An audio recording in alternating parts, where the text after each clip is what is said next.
열처녀의 비유, 가라지의 비유, 잃어버린 드라크마의 비유, 잃어버린 양의 비유, 달란트의 비유, 악한 청지기의 비유, 열 문화의 비유. 그게 예수님의 스킬이었어요. 예수님께서 스킬적으로 기술적으로 뛰어나다는 것만 얘기하는 게 아니에요. 저는 지금 예수님의 마인드거든요. 눈높이 마인드인 거예요. 내가 얼마나 대단한 티처인가 라고 하는 것을 과시하라는 게 아니라 저 사람들이 이해할 수 있는 학생들, 스튜던트를 생각하는 그러한 언어와 가르침을 구사하신 그 예수님. 그래서 이 예수님의 기술 속에서 예수님의 마음을 보는 거예요. 사랑의 마음, 배려의 마음. 서기관들의 딱딱한 율법론만 듣던 이들 입장에서는 어메이징할 수밖에.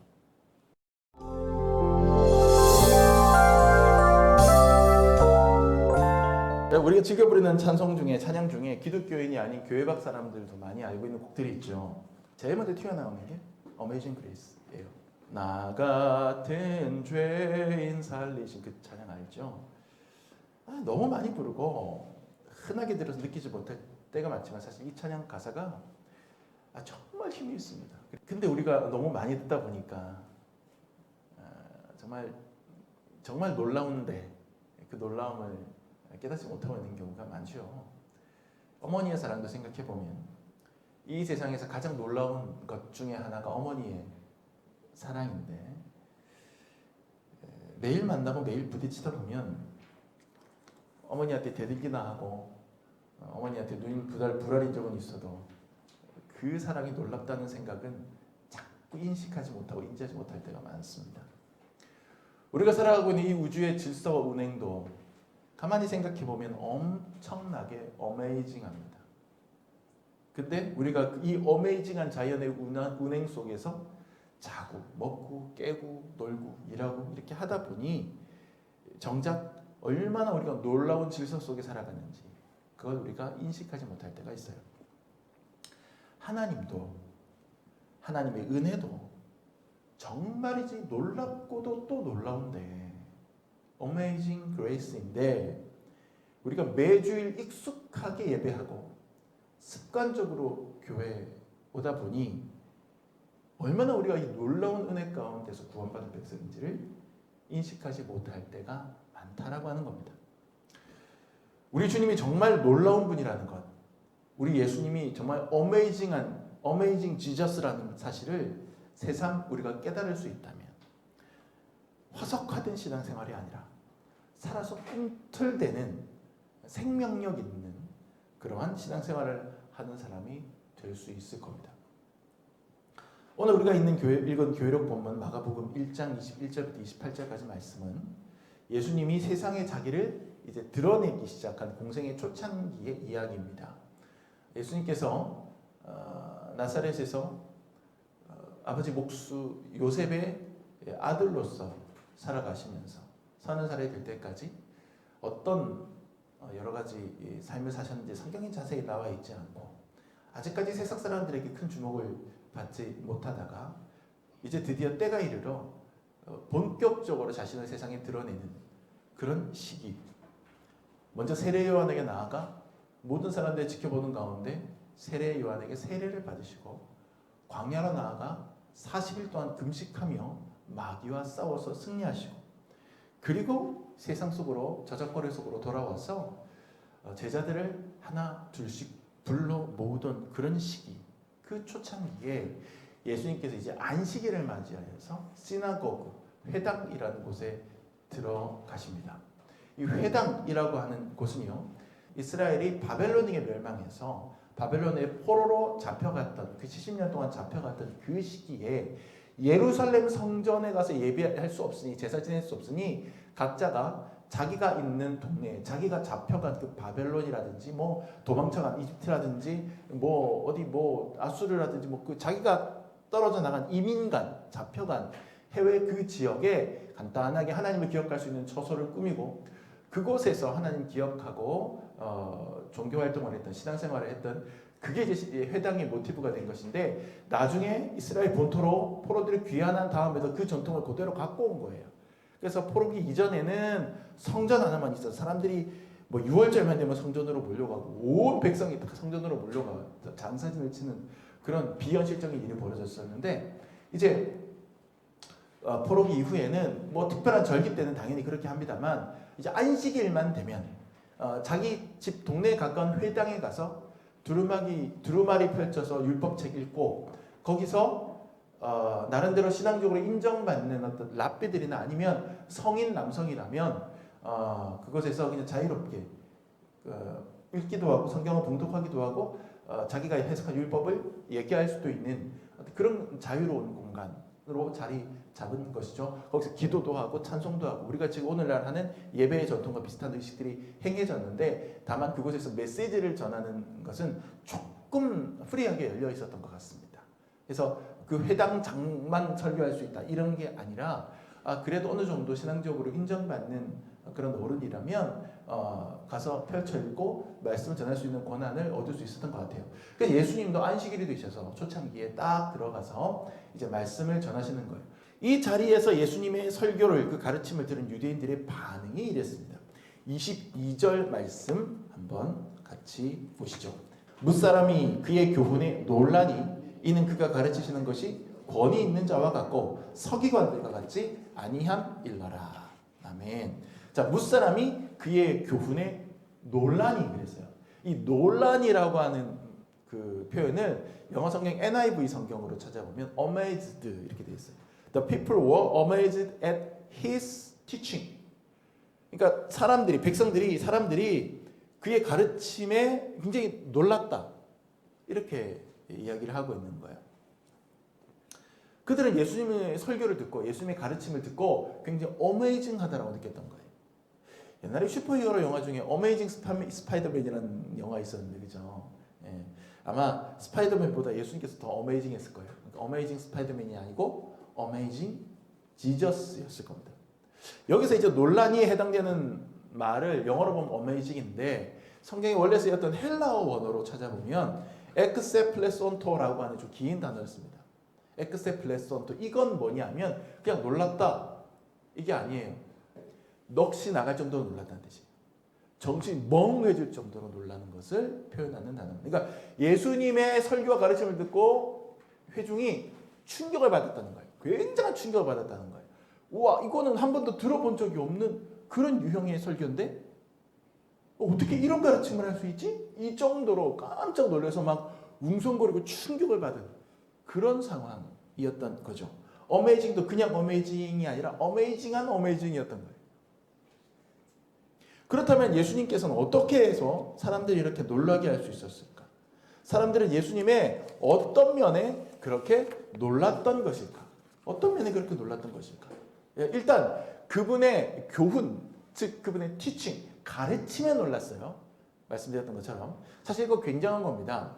흔히 우리가 누군가를 가르치려고 할 때마다 잘 해봤자, 선방해봤자 안 되는 사람이 그냥 집중하면서 요 정도 반응을 이끌어낸다면 이 사람 아주 인정받는 사람. 와, 그런 강사, 야 대단하다, 불려다닐 수 있을 만한 그런 사람이에요.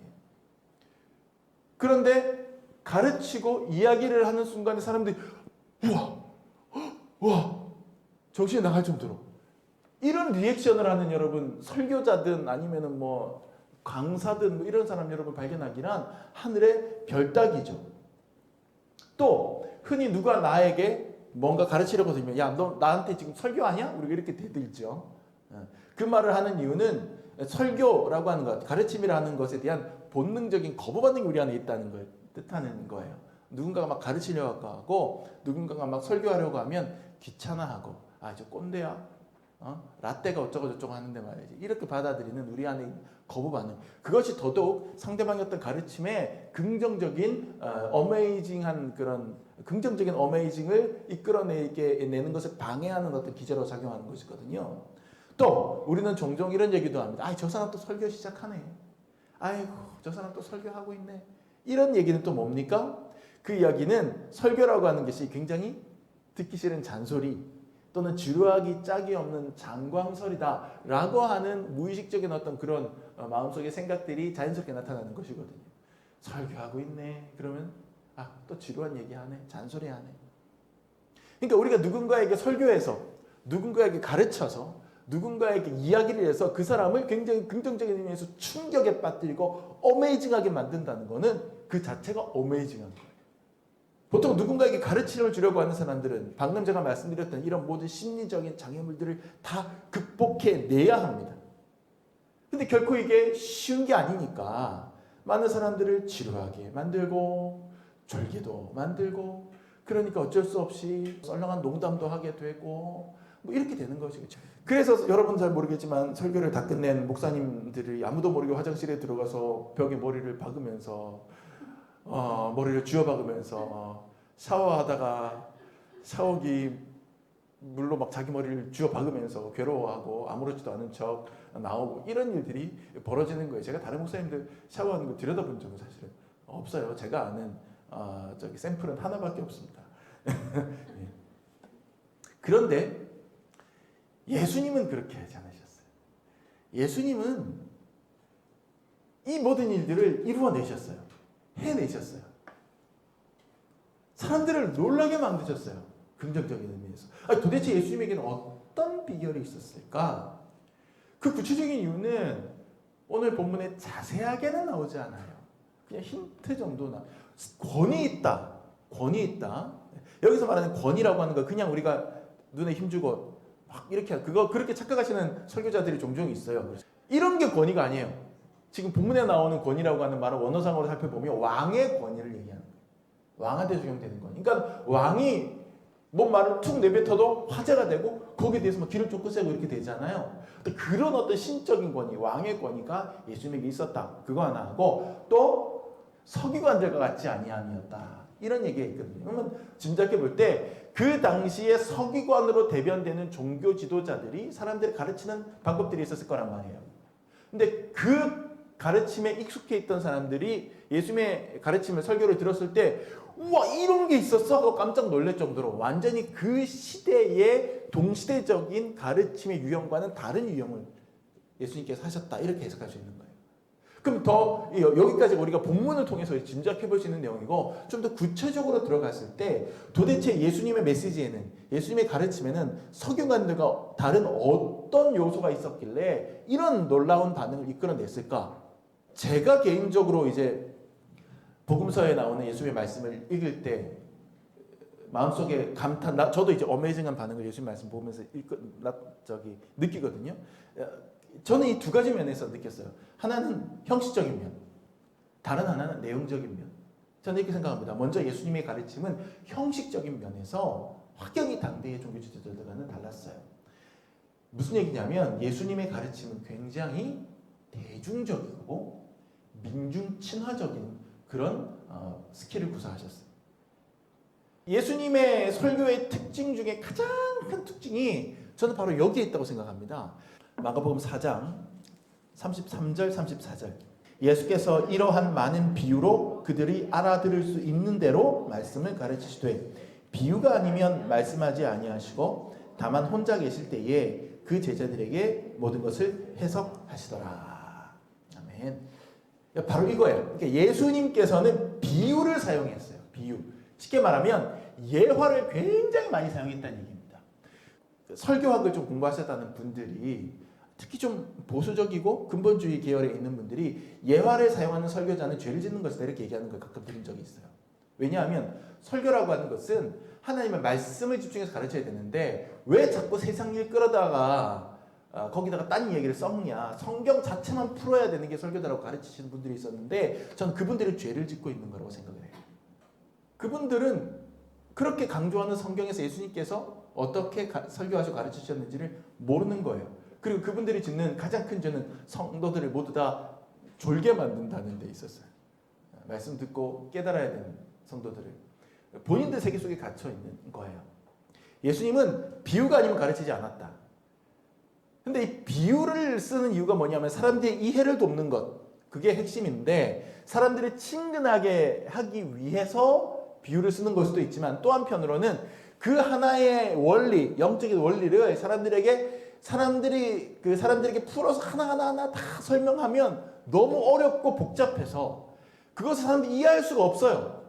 그러니 그나마 사람들에게 가장 이해가 가까운 어떤 이야기를 통해서 섞어서 나가면 사람들이 최대한 근사치로 이해를 할 수 있거든요.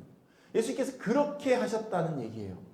그리고 거기에 대해서 일단 한번 그 비유를 듣고 사람들이 호기심이 유발된 다음에 이게 도대체 무슨 뜻입니까? 그러면 홀로 있을 때 그 부분에 대해서 하나하나 그때는 풀어서 설명해 주셨다는 게 아까 방금 우리가 읽었던 마가복음 4장에 나오는 내용이거든요. 그러니까 예수님께서 얼마나 그 당시에 서기관들과는 다른 방법으로 설교하셨는지 그걸 우리가 알 수 있는 겁니다. 머리에 먹물 좀 들었다는 사람들이 제일 빠지기 쉬운 오류가 바로 청중들이 알아듣기 힘든 언수를 사용하여 가르친다는 거예요. 일반적인 사람들 제대로 이해하기 어렵도록 딱딱하고 장황하게 설명을 하면 사람들은 그의 지적 수준에 주눅이 들고 움츠러들게 됩니다. 그래서 높은 학위를 가진 사람일수록 글을 쓰는 것 보면 점점 더 어려워져요. 그러니까 문장력이 점점 더 좋아지는 사람이 있고 문장력도 좋아지지만 점점 어렵게 표현하는, 그러니까 마치 우리가 석사를 했다고 학사를 했다고 특히 신약 계열에서 따는 것은 얼마나 같은 말을 더 어렵게 꼬아서 하느냐에 대한 능력을 고양시키는 것처럼 느껴질 때가 있어요. 그렇게 자기의 권위를 세워가는 겁니다. 저 사람 먹물 좀 들었네.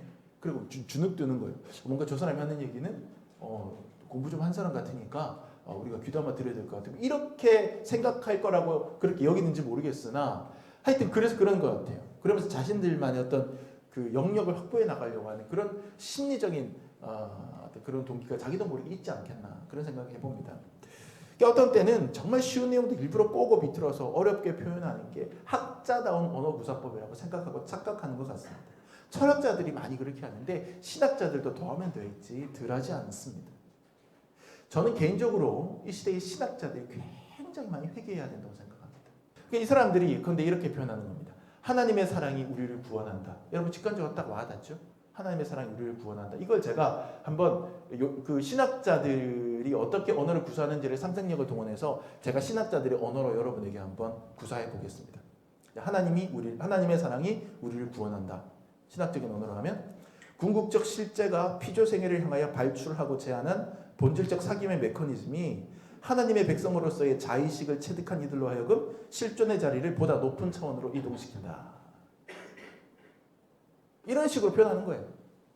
이런 식으로 표현하면 할수록 더 뛰어난 신학자라고 생각하는 거죠. 물론 다 그런 건 아니지만 그렇게 착각하게 만드는 거죠. 예수님 그렇게 하지 않으셨습니다. 예수님은 그냥 이야기를 들려주셨습니다. 야, 한 아들이 있었어.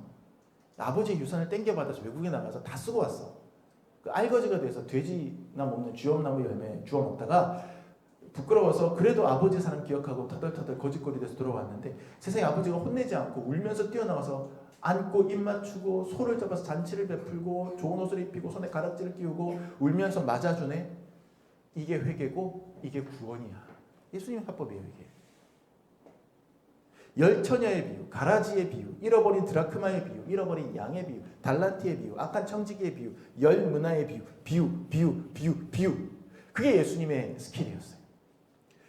예수님께서 스킬적으로 기술적으로 뛰어나다는 것만 얘기하는 게 아니에요. 저는 지금 예수님의 마인드거든요. 눈높이 마인드인 거예요.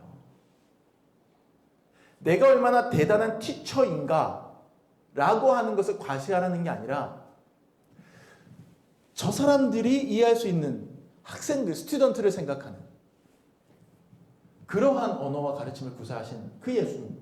그래서 이 예수님의 기술 속에서 예수님의 마음을 보는 거예요. 사랑의 마음, 배려의 마음.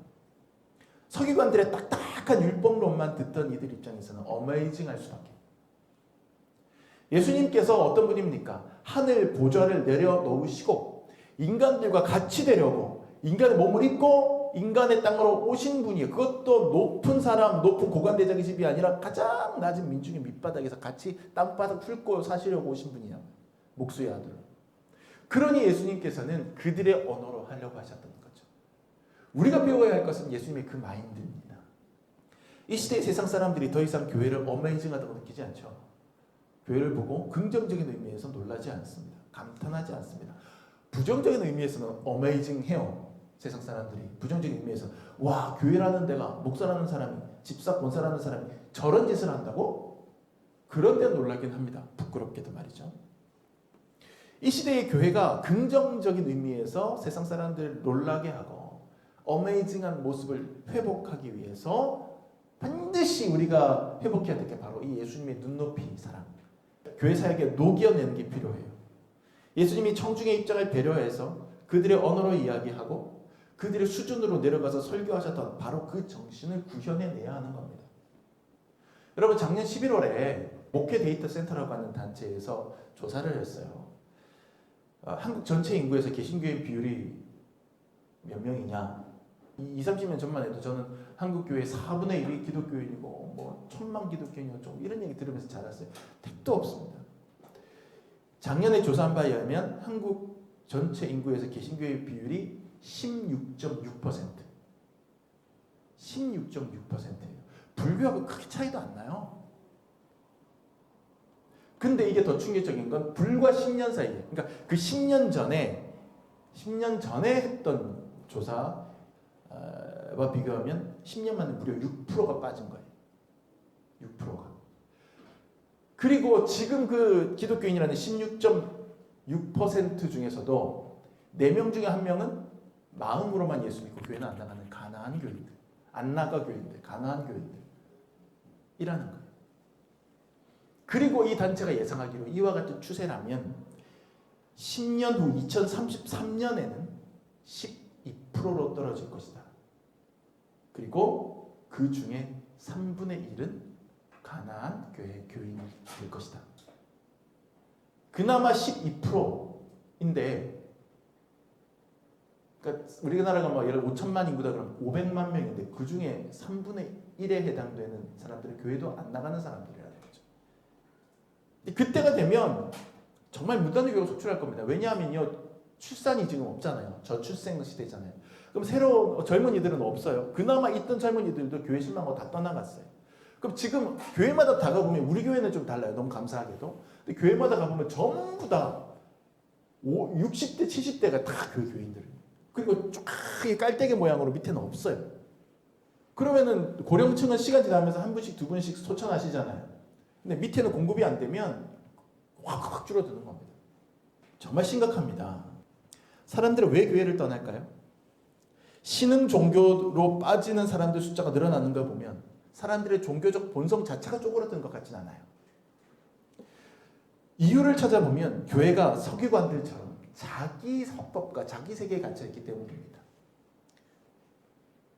교인들을 진정으로 사랑해주고 사람들을 진정으로 이해해주고 그렇게 하지 않고 교회 자체의 운영에만 급급해서 자기들만의 세계에 갇혀있기 때문이에요.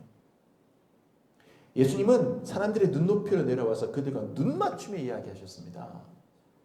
그랬을 때 사람들이 예수를 따랐고 어메이징한 복음의 위력을 실감했습니다. 여러분, 우리 나무십자가 교회를 비롯한 오늘날 한국 교회는 예수님처럼 이웃 속으로 들어가서 그들과 같은 언어를 구사하고 그들과 같이 차를 마시고 그들과 같이 호흡해야 합니다. 그 평범한 일상의 눈높이 전도가 어메이징한 결과를 가져오게 될 겁니다. 이게 예수님 가르침의 형식에서 우리가 배워야 할 교훈이에요. 그 다음으로 내용적인 면에서도 예수님의 가르침은 서기관들과 달랐어요. 당시의 서기관들은요, 율법 조항 하나하나의 의미를 부여했거든요. 그 율법 조항 하나하나를 절대화하면서 사람들을 올가맸습니다. 하지만 예수님은 반대로 그 개별적인 율법 조항 하나하나보다도 그 율법 조항이 이 땅에 주어져 있는 그 본질적인 이유에 주목했어요.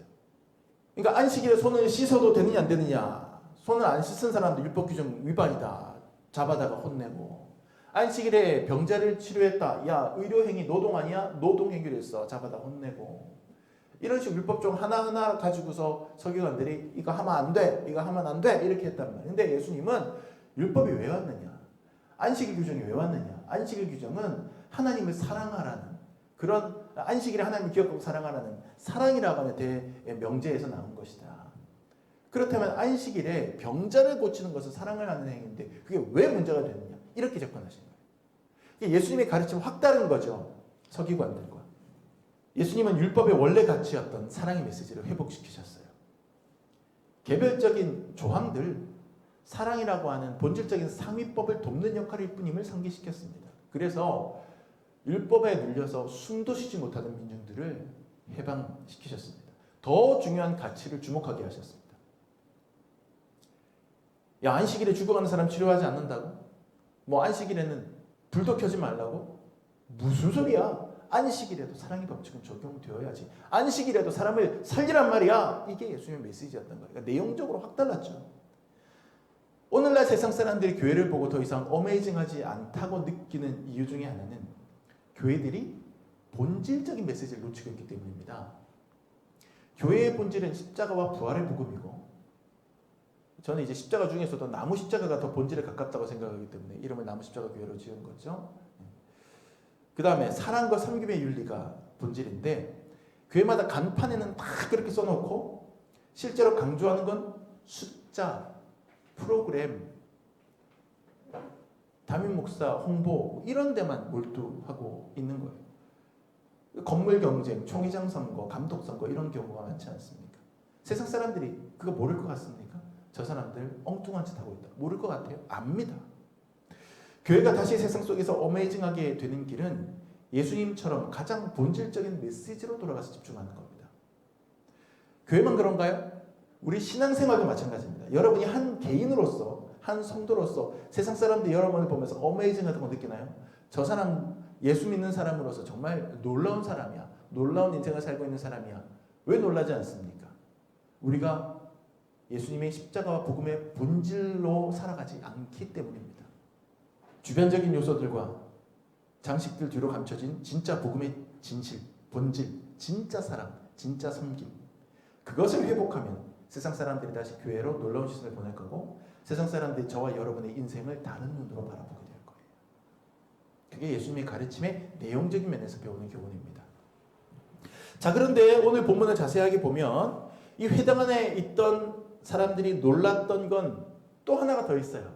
놀랐다는 표현이 두 번 나오거든요. 하나는 방금 말씀드렸던 예수님의 가르침 때문이었고, 또 하나의 사건이 더 있었습니다. 이 일이 이제 25절 이하 본문에 기록되어 있는데, 바로 귀신 들린 사람에게서 귀신을 쫓아낸 사건이었어요. 회당 안에 어떤 사람이 있었는데 이 사람이 귀신에 들려 있었습니다. 예수님의 가르침을 듣던 그 사람이 견디지 못하고 발작을 합니다. 예수님의 말씀이 하늘의 신적 권위를 내보이니까 거기에 반대편에 있던 마귀가 막 발작을 하는 거죠. 그러자 예수님께서 그 사람의 안에 있는 귀신을 꾸짖죠. 잠잠하고 그 사람에게서 나오라 하시니까 그 귀신이 그 사람을 그게 딱 소리를 지르게 하고 경련을 막 일으키게 한 다음에 나가버리는 거죠. 그리고 그 사람이 평안해진 겁니다. 회복이 되는 거예요.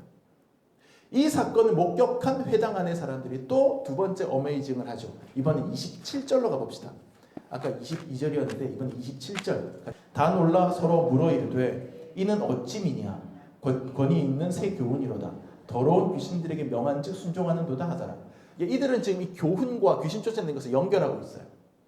더러운 귀신들에게 명한즉 순종하는도다. 다 놀라. 이것도 이제 NIV 성경에 보면 어메이즈드라고 되어 있어요. 다 놀라. 그러니까 이들은 귀신 쫓아내는 일과 예수님께서 앞서서 말씀 전하신 설교하신 것들을 연결해서 한 덩어리로 묶어서 같이 놀라고 있는 거예요. 저는 이 말씀을 읽고 묵상하면서 한 사람의 설교자로서 굉장히 무거운 마음을 느꼈어요.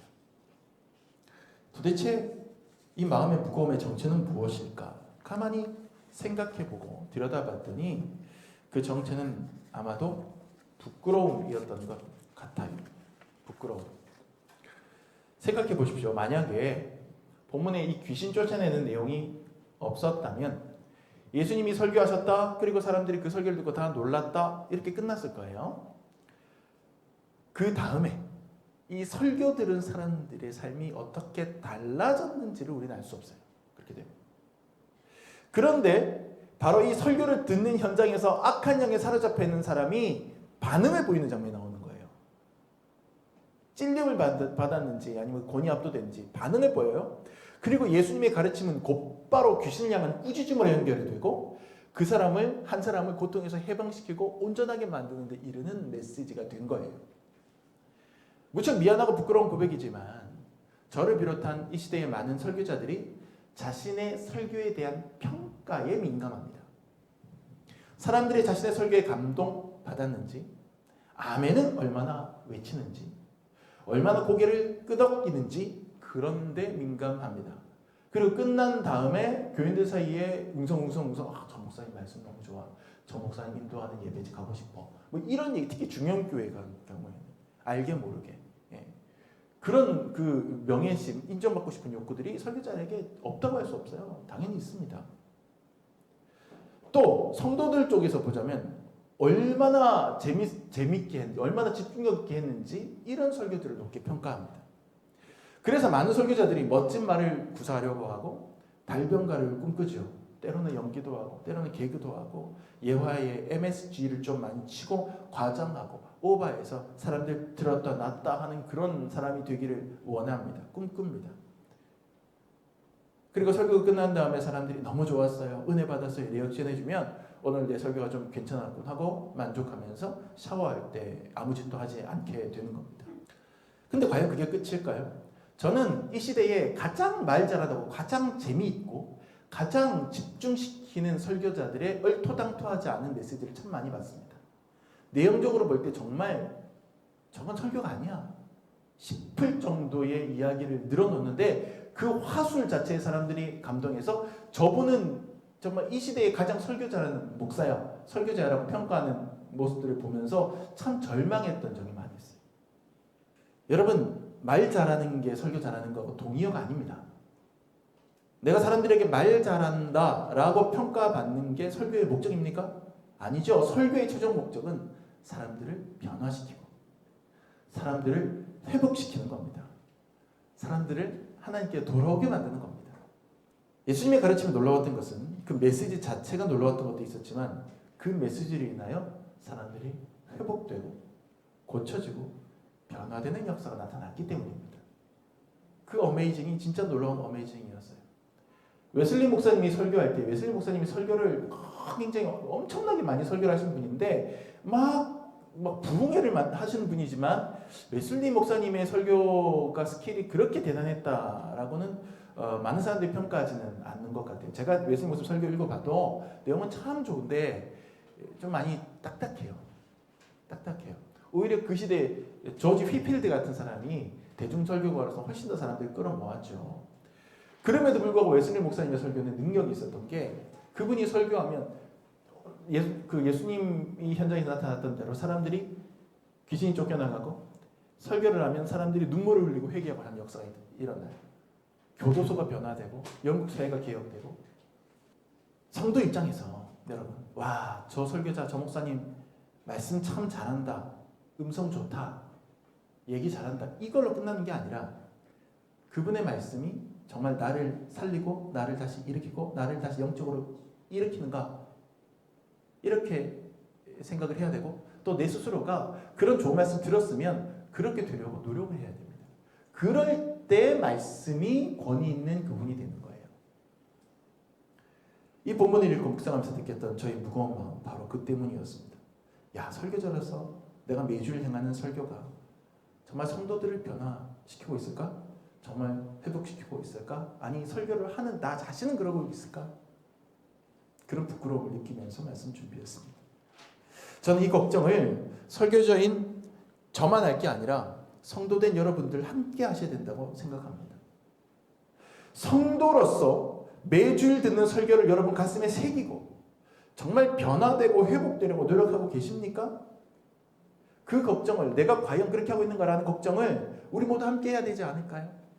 또 말씀으로 성도를 변화시키려고 또 회복시키려고 치유하려고 몸부림치는 설교자와 말씀으로 변화되려고 회복되려고 치유되려고 몸부림치는 성도들이 함께 만들어가는 교회라면 그런 교회라면 정말 어메이징한 교회가 될 수 있지 않을까 생각을 하는 거죠. 여러분 오늘 말씀을 끝낼게요.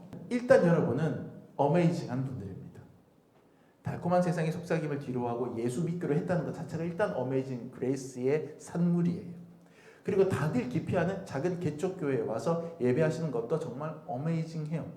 여기서 여러분 좀 더 어메이징한 공동체가 되어 보십시다. 어메이징 지저스, 놀라운 예수님을 본받아서 말씀에 집중하고 말씀으로 세상과 교제하면서 그 말씀으로 나 자신이 치유되고 변화되는 어메이징한 일들이 여러분의 삶에 나타나기를 축복합니다. 어메이징 지저스를 따르는 우리는 어메이징 처치, 그리고 여러분 한 사람 한 사람은 어메이징 크리스찬으로서 날마다 뚜벅뚜벅 걸어나가시기를 축원합니다. 기도합시다.